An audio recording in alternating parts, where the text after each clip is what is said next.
Topic को समझने के लिए आए हैं, जो कि है अम्लीय वर्षा। अम्लीय वर्षा टॉपिक को हम समझेंगे कि आखिर अम्लीय वर्षा होता क्या है, ये होता क्यों है। अम्लीय वर्षा वर्तमान समय में वातावरण में वातावरण को प्रभावित करने वाला एक बहुत बड़ा कारक के रूप में उपस्थित है और ये वातावरण को एक विशेष रूप से प्रभावित करता है। वातावरण में प्रभावित करने का ये सबसे बड़ा वातावरण को दूषित करने का, प्रभावित करने का प्रमुख कारण है। वातावरण प्रदूषण कह सकते हैं, पर्यावरण प्रदूषण का प्रमुख कारण यही है। सबसे पहले जान लेते हैं कि इस अम्लीय वर्षा शब्द का प्रयोग कहाँ से हुआ, ये आया कैसे, कहाँ से आया ये।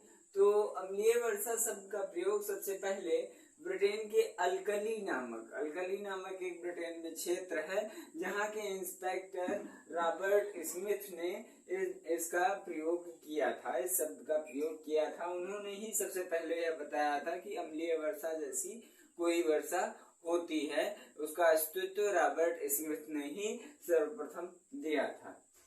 रॉबर्ट स्मिथ ने बताया था, उन्होंने मैनचेस्टर क्षेत्र में अम्लीयता पाई थी। मैनचेस्टर क्षेत्र जो था वहां पर उन्होंने अम्लीयता, वहां के वर्षा में उन्होंने अम्लीयता पाई, तो उन्होंने अम्लीय वर्षा शब्द की व्युत्पत्ति की या ये बताया अस्तित्व में अम्लीय वर्षा आया, अस्तित्व में अम्लीय वर्षा शब्द आया। कब आया? तो रॉबर्ट स्मिथ द्वारा आया। और किस सन में आया? तो 1872 ईस्वी में रॉबर्ट स्मिथ ने बताया कि अम्लीय वर्षा जैसी कोई वर्षा होती है। ठीक है, तो उन्होंने 1872 ईस्वी में यह प्रतिपादित किया कि अम्लीय वर्षा जैसी कोई वर्षा होती है। इसका अस्तित्व लेकर आए हुए रॉबर्ट स्मिथ। आगे समझते हैं इससे तात्पर्य क्या है। अब ये बात तो आपको क्लियर हो गई कि अम्लीय वर्षा कहाँ से उत्पन्न हुआ। अब ये समझ लेते हैं इससे तात्पर्य क्या है, अम्लीय वर्षा से तात्पर्य क्या है। जब प्राकृतिक वर्षा का जल वायुमंडल में व्याप्त प्रदूषकों से मिलकर अम्लीय होकर वर्षा करने लग जाता है। प्रकृति की जो प्राकृतिक जल वाष्प हैं, जो वायुमंडल में जो है अवस्थित रहते हैं। आपने पहले भी पढ़ा होगा कि वायुमंडल में जो है वो जलवाष्प अवस्थित रहते हैं। तो वायुमंडल में जब जलवाष्प अवस्थित अवस्था में रहते हैं, उनमें जाकर के पृथ्वी से प्रदूषक मिलते हैं और प्रदूषक मिलकर उन्हें अम्लीय कर देते हैं तथा अम्लीय करके उन्हें वर्षा कराने लग जाते हैं। आपको पता होगा कि जल का पीएच मान जो होता है वो 7 होता है। और जब आगे समझ लेते हैं कि आखिरकार ये इसका कारण क्या है, क्यों ये चीजें आती हैं। तो सबसे पहले वायु प्रदूषकों में सर्वाधिक सल्फर और नाइट्रोजन का प्रदूषण होता है। वायु प्रदूषक यानी वायु के जो प्रदूषक हैं वो वायुमंडल में जाते हैं। ठीक है, वायु द्वारा जो प्रदूषक हैं वो वायुमंडल में जाते हैं और वो उनमें सल्फर और नाइट्रोजन जो 2 गैसेस हैं, ये दोनों गैसेस जाते हैं। सबसे पहले समझ लेते हैं, विशेष रूप से यहाँ पर हमने डिनोट किया है कि विशेष रूप से SO2 और NO2 गैसेस सम्मिलित होती हैं, जो कि वायुमंडल से उत्सर्जित वायुमंडल में जाकर के अवस्थित होती हैं और वर्षा के जल को अम्लीय कर देती हैं और अम्लीय करके पृथ्वी पर गिराने लग जाती हैं, वर्षा कराने लग जाती हैं। आइए समझते हैं कि जो है सल्फर और नाइट्रोजन। सबसे पहले हम सल्फर को समझेंगे, सल्फर कैसे होता है। सल्फर में जो है ये विभिन्न स्रोतों से, ये सारे जो गैसेस हैं, ये सारी गैसेस हैं विभिन्न स्रोतों से, तरह तरह के स्रोतों से वायुमंडल में पहुंचते हैं तथा सल्फर डाइऑक्साइड उसके बाद प्रक्रिया करने के स्वरूप यह सल्फर ट्राइऑक्साइड एवं सल्फ्यूरिक एसिड का रूप ले लेते हैं। जब सल्फर ट्राइऑक्साइड जो है अब क्रिया करता है जलवाष्पों के साथ, तो वह सल्फ्यूरिक एसिड का रूप ले लेता है और सल्फ्यूरिक एसिड के रूप में पृथ्वी पर गिरने लगता है, बरसने लगता है, पृथ्वी पर पड़ने लगता है, ये कह सकते हैं।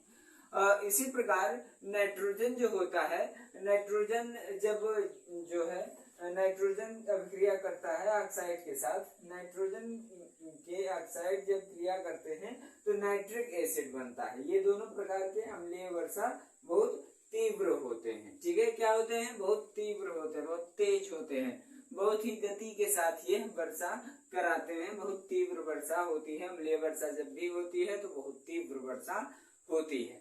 आइए समझते हैं और भी इन बिंदुओं को समझते हुए चलते हैं। घुलकर वर्षा के रूप में गिरते हैं तो अम्लीय वर्षा या अम्ल वर्षा कहलाती है। ठीक है, ये यहाँ तक का कॉन्सेप्ट क्लियर है। वायु में प्रदूषकों में सर्वाधिक प्रभाव सल्फर और नाइट्रोजन का होता है। विशेषकर SO2 और NO2 गैसें सम्मिलित होती हैं।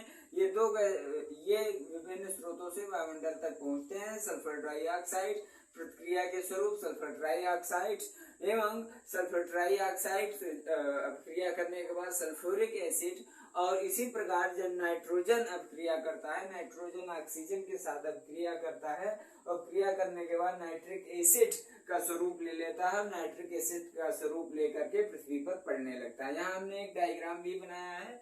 सल्फर ट्राइऑक्साइड, उसके बाद वाटर यानी जल वाष्प, और उसके बाद सल्फ्यूरिक एसिड के रूप में ये पृथ्वी पर पड़ने लग जाता है। इसी को अम्लीय वर्षा की संज्ञा दी गई है, इसी को अम्लीय वर्षा कहा गया है।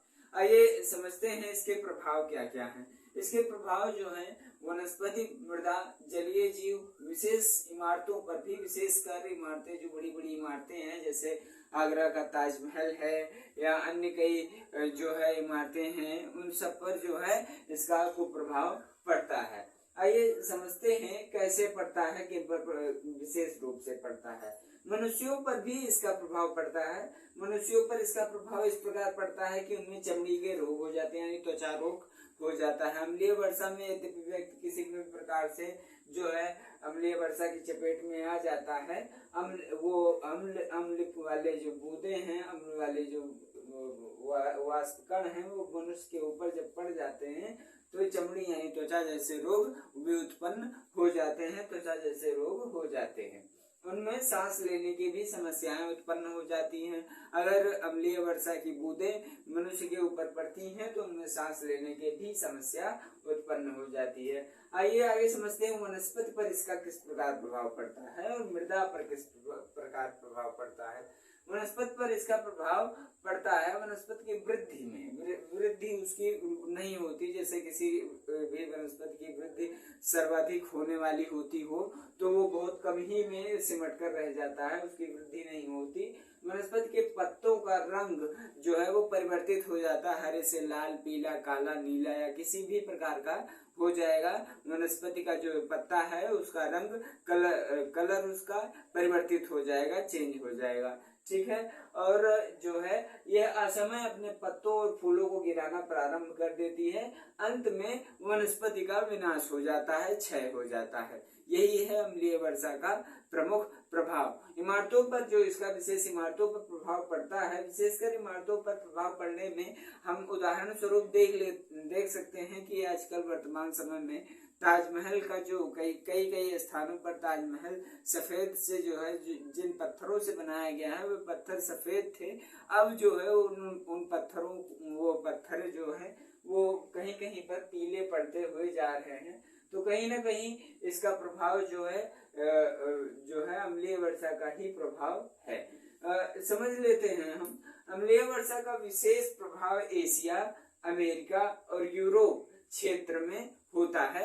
ये नहीं कह सकते कि हाँ इसका प्रभाव केवल 3 ही क्षेत्रों में होता है, इसकी कोई एक क्षेत्रीय सीमा निर्धारित नहीं होती, ये कहीं भी बरस सकता है। संपूर्ण विश्व में कहीं पर भी अम्लीय वर्षा हो सकती है, पर विशेष रूप से एशिया, अमेरिका और यूरोप के क्षेत्रों में इसका प्रभाव पड़ता है। आइए सारी चीजों को हमने पढ़ लिया है, सारी चीजें आप कॉन्सेप्ट क्लियर हैं, तो अब एक बार रिकॉल कर लेते हैं हम लोग। अम्लीय वर्षा शब्द का प्रयोग सबसे पहले किसने किया? अल्कली नामक क्षेत्र के इंस्पेक्टर ने किया, रॉबर्ट स्मिथ ने किया।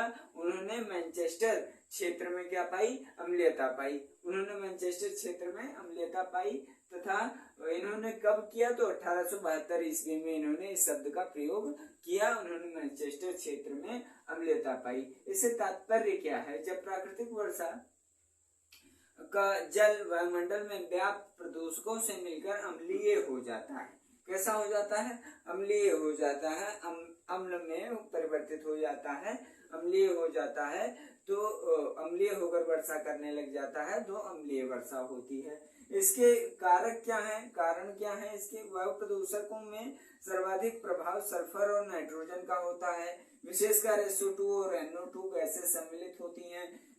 ये विभिन्न स्रोतों से वायुमंडल में पहुंचती हैं तथा सल्फर डाइऑक्साइड से प्रतिक्रिया स्वरूप ये सल्फर ट्राइऑक्साइड एवं सल्फर ट्राइऑक्साइड से क्रिया करके ये सल्फ्यूरिक एसिड बनती है। इसी प्रकार नाइट्रोजन जो होता है, ये नाइट्रोजन क्या करता है कि नाइट्रोजन अब क्रिया करता है ऑक्सीजन से और ये नाइट्रिक एसिड बनकर पृथ्वी पर पड़ने लगता है, पृथ्वी पर बरसने लगता है। यहाँ पर हमने एक डायग्राम भी बना रखा है, सल्फर ट्राइऑक्साइड प्लस वाटर और प्लस सल्फ्यूरिक एसिड। ठीक है, ये कॉन्सेप्ट क्लियर हो गया।